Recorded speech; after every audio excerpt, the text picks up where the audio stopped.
Modi në Tiranë nuk është aq i mirë, bie shi, fryner dhe njësoj është dhe marrëdhënia mes Brikenas dhe Mateos. Çfarë po ndodh mes atyre të dyve? Kush po gënjen mes të dyve? Dhe mbi të gjitha, a mund të ketë ndonjë shans ribashkimi brenda shtëpisë së Big Brotherit? Për këtë do ju pyesim ju. Mateo i thot Brikenas, ne jemi puthur jashtë shtëpisë. Brikena e mohon.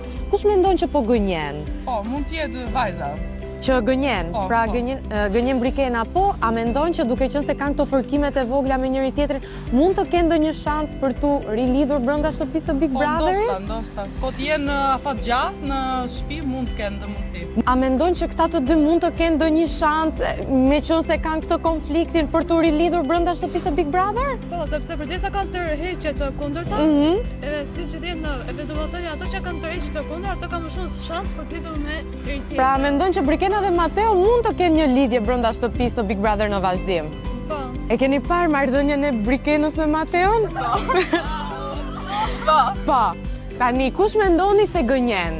Brikena apo Mateo? Unë mendoj se gënjen Mateo. Brikena. Pse mendoni që gënjen Brikena? Ka turp nga familja, ka turp ta pranoj? Po. Mendoni që mund të lindi diçka brenda shtëpisë së Big Brotherit mes Brikenës dhe Mateos? Jo. Pse? Sepse kam mbaruar ajo siç e thash Niku. Ka mbaruar. Unë mendoj që po. Qofse ndodhi gjë, Brikena është shumë femër e keqe pastaj. E keqe pse? Se je keqe. Del mashtru se Brikena nëse krijon diçka me Mateon aty brenda. Po. A mendon që gënjen vajza në këtë raport? Mbase, a mendojnë që dy njerëz të cilët kanë këto konfliktet e vogla, gicmicet, mund të kenë ndonjë shans për të pasur një histori brenda shtëpisë? Edhe mundet.